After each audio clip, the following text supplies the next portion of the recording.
Il y a des indicateurs que l'on regarde de haut, notamment le stochastique, et pourtant ce stochastique qui est tellement méprisé peut s'avérer sans doute dans certaines circonstances bien meilleur que votre indicateur préféré. On va voir ça dans cette vidéo. Salut, c'est Trado, content de vous retrouver pour la mise à jour de l'analyse technique du CAC 40 avec un rebond. Deux séances de suite, on a une bougie, enfin deux bougies vertes comme ça qui sont assez intéressantes avec une clôture au plus haut. C'est intéressant parce que psychologiquement, ça veut dire que on commence bas et que les haussiers prennent la main. Ok, alors rien n'est joué pour l'instant. J'ai dit, je le répète une fois de plus, on est dans un trading range ici.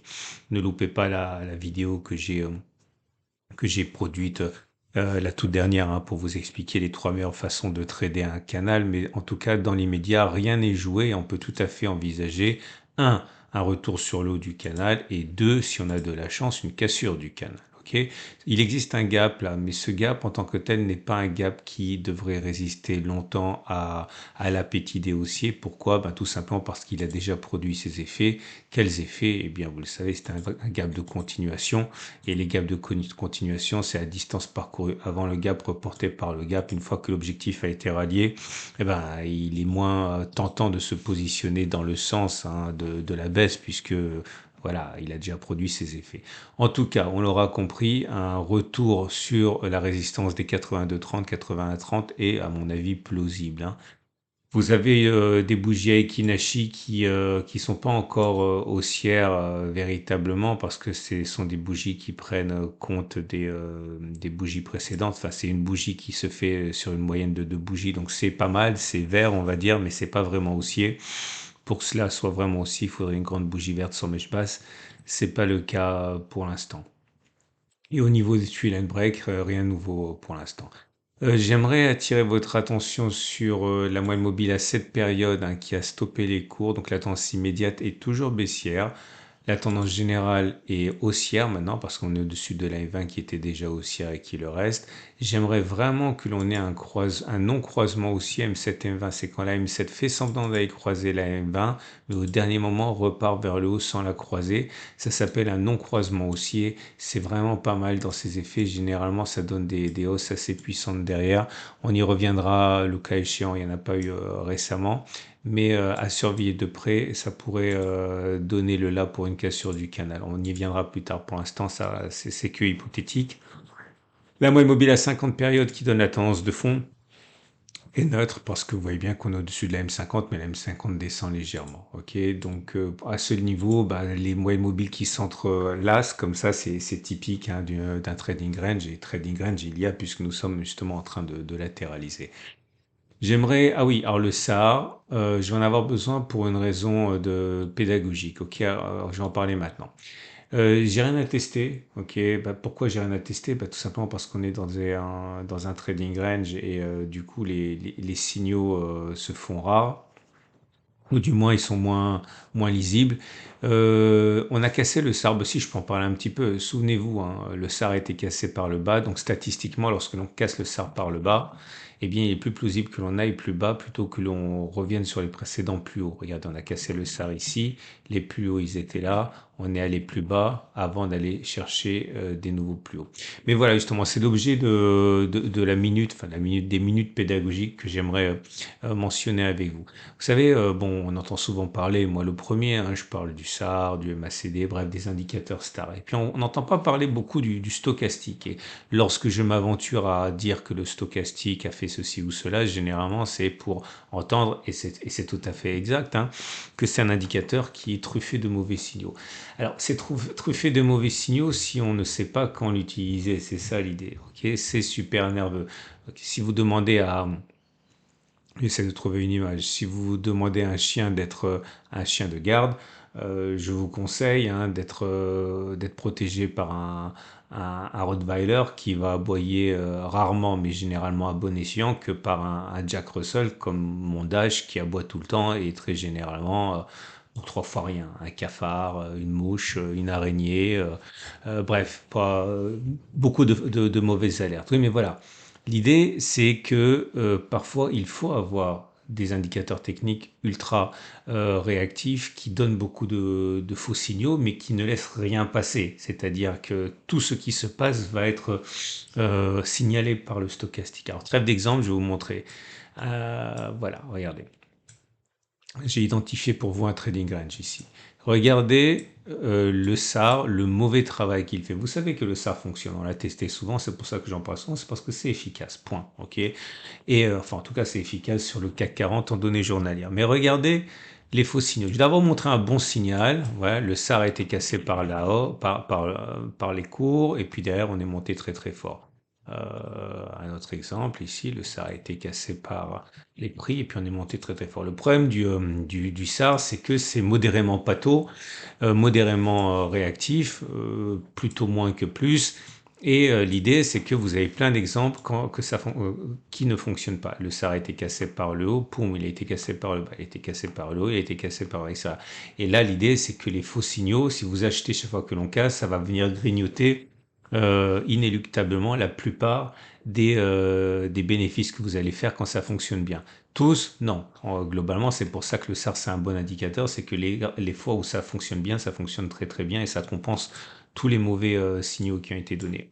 Mais si vous êtes des habitués des archives du cercle, vous le savez parce que j'ai déjà fait des vidéos sur cette thématique-là, vous savez qu'il y a des indicateurs pour telle ou telle situation. Et là, je vais mettre au-dessus par transparence, ok, par transparence, par juxtaposition, mais justement le stochastique, tellement décrié. Et là, vous allez voir quelque chose qui est beaucoup plus intéressant, c'est que lorsque vous approchez de la borne basse et que vous avez un signal, eh bien effectivement, de manière très précoce, il fallait acheter et ça donnait des ratios gain-risque qui étaient intéressants. Un ratio gain-risque supérieur à 1.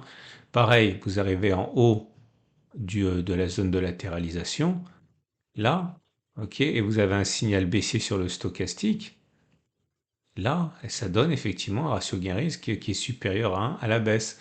Regardez, là, si on était rentré sur le signal là, stop de protection au-dessus, pardon, stop de protection à ratio gain-risque 1,1, on les faisait largement, vous voyez. Et pareil ici, vous voyez, on revient. Alors, je l'ai fait à la hache, mais vous voyez, je travaille comme un cochon, pardonnez-moi. On revient en bas du trading range, signal haussier, et ça fonctionne très très bien. Là, on ne le prend pas parce qu'on n'est pas en haut du trading range, mais quand on est en haut, bon, on n'est pas revenu sur le haut du trading range. Okay. Après, ça n'empêche pas qu'on ait des faux signaux. Là, par exemple, vous voyez, on a croisé, le signal a été sur cette bougie, on n'a pas fait un R1 supérieur à 1, on n'a pas fait un RR pardon, supérieur à 1, ça n'a pas fonctionné. Mais globalement, ça a fonctionné beaucoup plus que le stop and reverse qui, lui, a donné une magnifique collection de faux signaux. Ce que je suis en train de vous dire, c'est que dire qu'un indicateur technique ne fonctionne pas devrait être véritablement assujetti à une étude approfondie. C'est-à-dire que chaque indicateur technique est là pour déceler quelque chose. Si vous voulez déceler les tendances de long terme, préférez effectivement le TRIX qui est super pâteau. Si vous voulez des signaux de moyen terme, privilégiez le MACD. Si vous voulez des choses hyper réactives, eh bien, utilisez par exemple le stochastique. Il y a plein d'autres indicateurs techniques qui vont effectivement être utiles dans telle ou telle configuration. Ok. Si vous voulez traverser une rivière, laissez tomber votre Ferrari, prenez un canoë.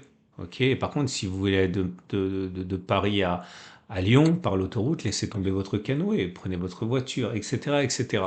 Donc, tout ça pour dire quoi?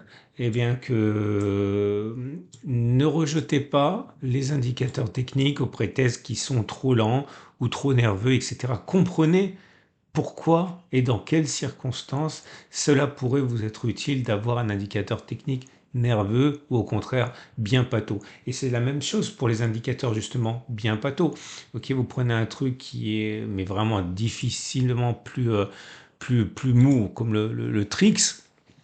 L'avantage du Trix, c'est que, je ne vais pas le faire maintenant parce que ça va être trop long, il vous donne des signaux très retardés, mais généralement quand le signal est donné, eh bien c'est pas pour rien.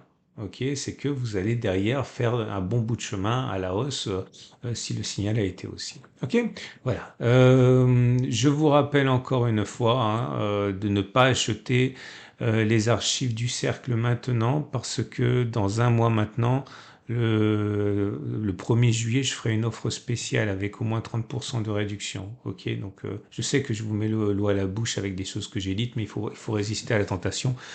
N'achetez pas maintenant. Et on va donc passer au trade du jour parce qu'il n'y a rien d'autre à dire. Si Votre rendez-vous avec IG. IG, bien plus que du trading. Une équipe d'experts à vos côtés. vous êtes haussier, ben vous l'avez compris, hein, regardez ma vidéo de la dernière fois. Soit vous achetez maintenant en faisant le pari qu'à terme ça va casser vers le haut pour les raisons qu'on a évoquées dans le tutoriel de la dernière fois, stop de protection en dessous. Alors le ratio gain-risque il est que 1 parce que j'ai pris un exemple comme ça, mais l'idée c'est qu'on va aller beaucoup plus haut et il sera supérieur à 1. Si vous êtes baissier, eh bien vous l'avez compris également. Vous avez laissé sans doute passer les signaux du stochastique qui a été donné ici, c'est normal. Mais si vous voulez tenter un trade baissier, attendez que ça monte, attendez qu'on aille dans le haut du trading range et puis privilégiez un indicateur technique rapide et vous pourriez avoir éventuellement une opportunité. Ok, tout en sachant que rien ne fonctionne tout le temps. Voilà. Je vous rappelle que vous avez plein de choses qui vous attendent dans l'onglet communauté de la chaîne YouTube. Je dis jamais suffisamment, mais il faut le savoir parce que c'est la façon privilégiée que j'ai eu de communiquer avec vous sans que vous soyez en retard. Par exemple, là j'ai mis aujourd'hui une alerte sur le SP500 par exemple. Ok. Et puis il y a plein d'autres choses qui pourraient vous intéresser, notamment sur les ETF. Bref, regardez ici. Avant le rebond, c'était quand? C'était il y a 4 jours avant le rebond de Bitcoin. Ok, bon, tout le monde ne traite pas le Bitcoin, mais je vous explique simplement pourquoi vous pourriez être intéressé à faire un tour sur l'onglet communauté de la chaîne YouTube. Vous avez des alertes beaucoup plus réactives, hein.